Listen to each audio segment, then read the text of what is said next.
Well, the Protecta X was developed from a noticeable market change, really, from going from the traditional boat-style linear type product to the more open, the more acceptable bespoke LED products now.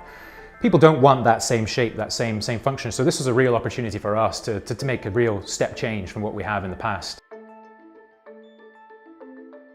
For 50 years, fluorescent lamps have dictated the shape of the fittings that are out there in our market and a lot of other markets. For retrofits, this is good because there's a lot of space inside those fittings because they are big fittings, but the shape and sometimes even the materials aren't good for LEDs. This is because LEDs need direct contact between themselves, the heatsink and the air and the environment, and sometimes the old fluorescent fittings don't match that. With the Protecta X, we're really looking at really getting the best efficiency out of the LEDs, and to do that, it's all about temperature, it's all about thermal management, and the way we've done that is by separating the driver and the LED heatsink. And we've done that by creating 2 different chambers, or even 3 different chambers if you look at the Protecta X. It's 2 heatsinks and a separate chamber for the driver in itself, and this will really elongate the lifetime of the LEDs and try and match that 120,000 hours that the manufacturers of the LEDs are stating. One of the big things we wanted to take advantage of was the fact that we could use optics to direct the light, so you weren't only getting a higher lumen output, but you were getting it where you needed it. And that we saw as one of the main drawbacks between, for a traditional luminaire, the fluorescent fittings. So we have ended up on 3 different optics that we're using. We're using an extra wide, which mimics essentially similar to a traditional fluorescent fitting. We're using a wide, which focuses the light more, where you don't need the throw so much and you're getting all that light where you need it, rather than light somewhere that it's just wasted essentially.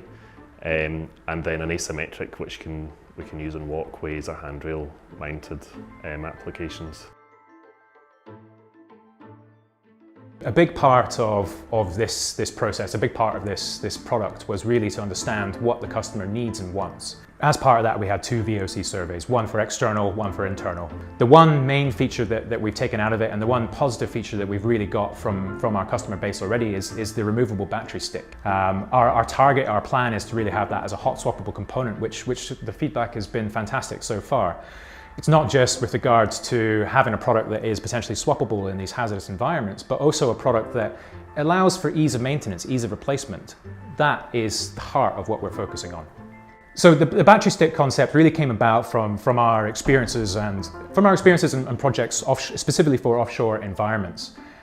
We had cases where luminaires would go through their commissioning cycles at installation, but after commissioning, power could be switched off and the luminaire could be without power for potentially 6 months to a year. During that time, the battery could go into a deep discharge state, which is often unrecoverable. So after feedback from customers during our VOC phase and also in-house feedback, we have decided to remove the LEDs completely from the gear section of the luminaire, so they're completely separate. It means that when someone is installing the fitting or maintaining it in any way, you don't need to remove a diffuser, then remove a gear tray, potentially unwire it to remove it completely out of the way if it's hanging awkwardly.